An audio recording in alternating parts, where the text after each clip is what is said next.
Ilang personalidad at programa ng GMA Network ang kinilala sa FAMAS Awards for Broadcast Arts. Narito ang showbiz saksi ni Aubrey Carampel.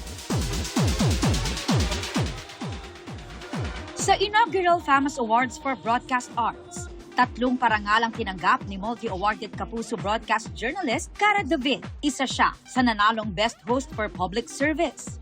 Wagi rin ang kanyang podcast na I Listen bilang Best Public Affairs Talk Show. Habang Best Documentary ang kanyang eyewitness episode ng Embalsamador de Motor. Kwento ito ng grupo ng mga embalsamador na nagseserbisyo sa mga liblib na lugar sa Tiboli, South Cotabato. Thank you very much sa FAMAS.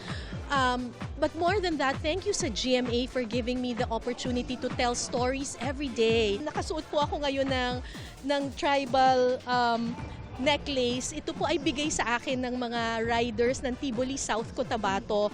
At yung pagkapanalo po ng Embalsamador de Motor ay inaalay ko po sa kanila. Best Educational Show naman ang Born to be Wild. At Best Lifestyle Show ang Biyahe ni Drew. Sa larangan naman ng entertainment, Family Feud ang nanalong Best Show for Game Reality and Competition. Best Entertainment Talk Show ang Fast Talk with Boy Abunda. Best Variety Show naman ang It's Showtime na napapanood sa GMA. Habang Best Host for Entertainment, si It's Showtime host Vice Ganda. Big winner naman si Sparkle star Kelvin Miranda na waging Best Performer para sa kanyang pagganap bilang Adamus sa Encantadia Chronicles Sangre.